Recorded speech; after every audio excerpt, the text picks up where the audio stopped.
What's up everybody and welcome back to the channel.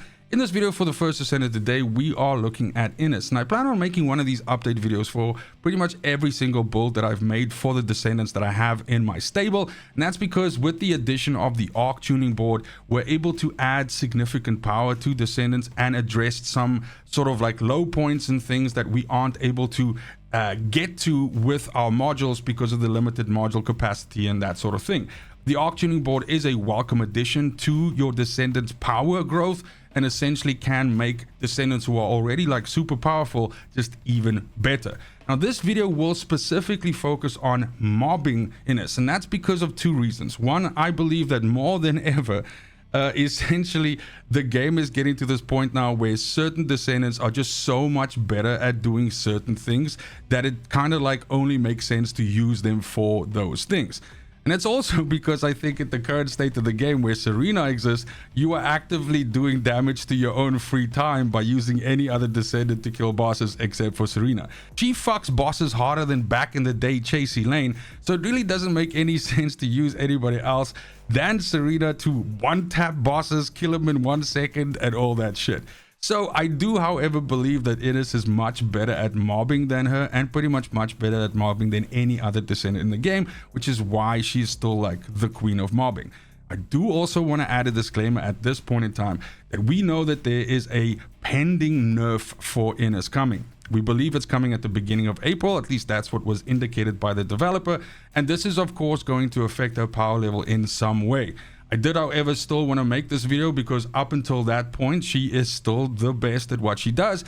And I also kind of feel like it'll be a great way for me to essentially compare power levels and see just how badly she gets gutted. The disclaimer is this, however, if you are limited in terms of your materials that you can build and everything, then I would say hold off for now. I don't want anybody to necessarily waste development materials, everything like that, if they have limited stock, on building her out and then they essentially, you know, punch her into the ground. I don't think that's what's going to happen, but at the same time, I just wanted to put this warning out there and put it in. That being said, if you don't give a fuck about that and you're just going to develop her in any case, or you want to push your mobbing game to the next level, then ladies and gentlemen, I present you with the pound for pound best mobbing Descendant in the game, Ines. She absolutely destroys the new activity which was added in the most recent patch, Sigma Sector. This allows you to very quickly farm this activity regardless of the two different wings that you do. If you are trying to farm the weapons, like for example the AK, or you want to get an ATAMS or something like that, her clear speeds in these missions are just fantastic. You can possibly achieve this with another Descendant. I haven't seen it myself personally, but I'm sure there are people out there that are actually just ripping this content a new arsehole. But the point is, Ines does it with such ease, with the fact that her kit essentially combines all of the best things for a mobbing Descendant. She's able to deal damage on the fly. This damage is massive AoEs, and she's also able to essentially just move around the battlefield while staying extremely mobile. So she has the same advantages of using someone like Bunny, for example, but she also has the same virality and spreading AoEs like someone like Freyna. So she really is the best of both worlds. The same counts for 400% infiltrations, doing the Void Vessel, special operations. In fact, in the case of these activities, if you are doing them in groups, you are literally the Descendant that the other players are hoping for that shows up. I've seen more people back out of a fucking special op when they don't see an Ines in the team than any other Descendant in the game. This is pretty much like it was at the beginning when Freyna was OP as shit. So you are literally the Descendant that they hope shows up in these activities. And as a fucking bonus, you are able to do these activities with such ease because of the fact you have your fourth ability available all the time. You do massive AoEs. These AoEs fucking spread out and kill everything. And you can essentially just run around or swing around the battlefield like a fucking lunatic. One last thing that is absolutely worth mentioning, and the reason why she is the queen of mobbing, is she is also single-handedly capable of doing every single void erosion purge stage with this exact build that I'm showing you today, all the way up to 25 with ease. You will destroy, regardless of the element, regardless of the faction, whatever the fuck, you will destroy every single one of these and pass along. So if you're someone that is only now just starting out Void Erosion Purge and you want the easiest way to get to the back levels, the back 10 of Void Erosion Purge, so you can start developing like gun-based Descendants like Serena, for example, Ines is your gal. She is going to just absolutely dumpster this content and essentially murder out everything here with super ease, while not having to worry about fielding a strong weapon or anything like that, because her kit itself is just that strong. So okay, enough with the glaze. Let's talk about some basics with regards to this Descendant before we look at the actual mods. I've made several videos on Ines, so I will not see this as an in-depth look into how a kit works and how her abilities function. However, if you are new to the party, there are some slight nuanced things that you need to know about Ines, which makes her different than, let's say, other skill-based Descendants. Now, first things first, there are two stats which are relatively very important for Ines to complete out her kit. The first one is range. Range for her is a little bit more valuable than it is for other Descendants that use skills to kill enemies, and that's primarily due to the fact of how it actually affects her first ability, which is Floating Lightning. Now you can see here that it says max bounces halfway down the skill sheet there, and it says 4 times, and now you can see it 7 times. Now range is the stat that actually affects the amount of bounces that you can get, and 7 is the sweet spot. That's what you want. So your first ability essentially shoots from you and then bounces between enemies, or if there are no additional enemies to bounce to, it will bounce back to you and then back to the enemy again. But basically more bounces is better for us. Range is also really good for us in the case of our fourth ability, Snare Hunter, which is essentially a giant AoE lightning kill box. And the bigger your range, the bigger this circle will be. So range is a stat that we do need to focus into when we do build Ines. Secondly, the other stat that is also important for us, or the other, thing that is also important for us, is actually MP. And that's because our MP actually translates into skill critical hit rate. So you can see at the top there, skill critical hit rate is max MP times 6.5%. So it is an additional way for us to make sure that our skill critical hit rate is as high as possible. Now with this build, we are going to achieve 100%. And that's really good because essentially this is where a lot of her power comes from. When your skills do crit, they hit like a fucking truck, and you want to be as close to 100, if not 100, so that you can capitalize on this as much as possible. Every single thing in the game has crit resistance, so you will not crit 100% of the time with 100% crit. But that being said, when you're at 100%, you have your biggest chance of getting a crit. So looking at the modules here, essentially this is not different from the setup that I've shown in previous videos, except for one key difference. Because of what we're able to do with the Arche tuning board, we are able to actually only use 5 out of 10 on our maximized range over here. What this does for us is it actually limits the skill power modifier penalty that we suffer from this module. Let me show you what I mean. So usually if you put a 10 out of 10 range module in, you'll notice that this will then give us a negative 20% skill power modifier. However, if we only put in a 10 out of 10, it's only giving us minus 10%. So that essentially translates into 10% more skill power modifier, which is not a big deal. But at the same time, if we're trying to min-max shit and get the maximum power out of her, then this is basically it. Now, the rest of the stuff, I will just do some quick call outs here. Time of the Hunting Hounds is, of course, the Transcendent mod that we want because it unifies all 4 of your skills as tech skills. That means that your Reactor covers all 4 of your skills. And essentially, all 4 of your skills, she's one of the few Descendants that all 4 of her skills are fucking good. The highlights, of course, is the first ability, which you can just run and essentially just shoot out these pinballs and kill a lot of stuff. And then as soon as there's a large cluster of enemies, you throw a Snare Hunter into the middle of them and fucking dance. Her second ability is essentially an AoE that you can use after you've infected a bunch of enemies with the debuff that this lightning causes. And then, of course, every once in a while, you can look really badass by doing snare acrobatics through a bunch of enemies. And this can also like one-tap most bosses if for some reason the boss is not dying to your Snare Hunter or your Floating Lightning.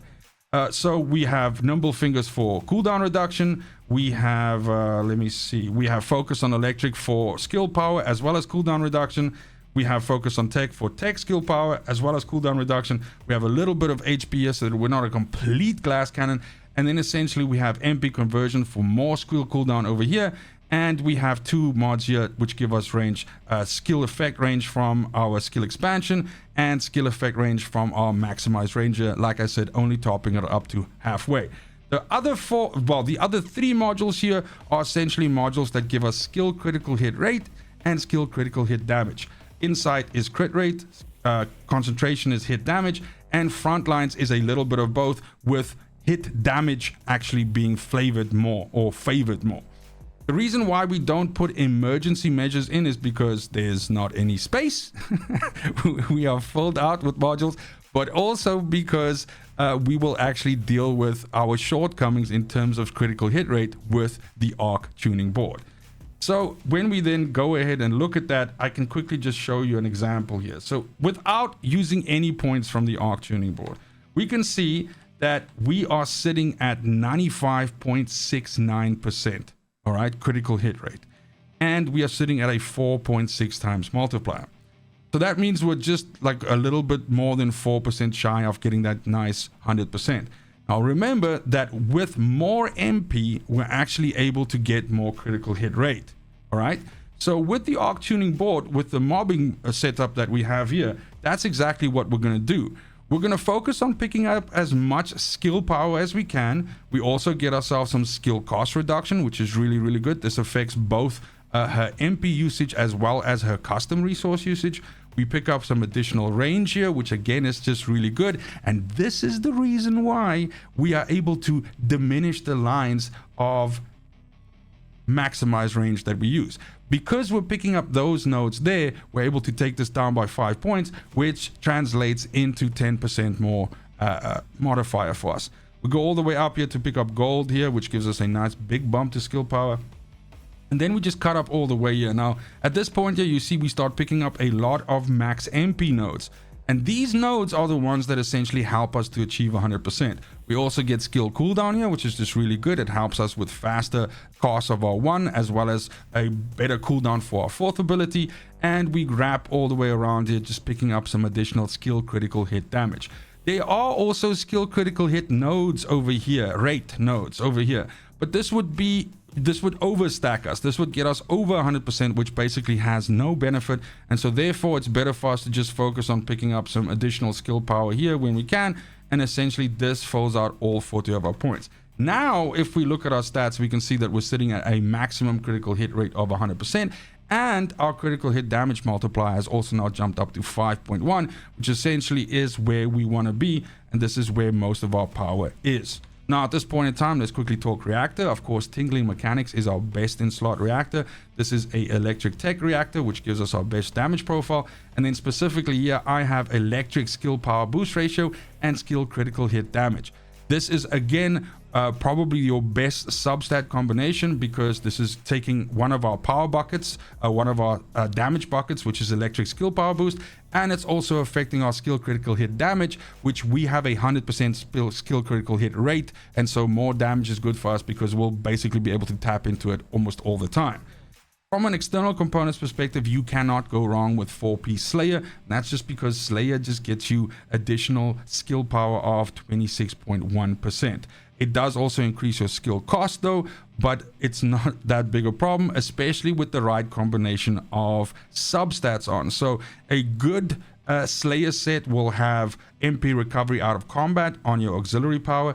It'll have max MP, and this is kind of like super essential. You need at least a purple roll on your sensor to hit the same stats that I'm showing you in this video. If you have a blue roll, you will not have a 100% skill critical hit rate. At least I don't think so. I don't have any blue rolled Slayer sensors or anything, so I can't test it.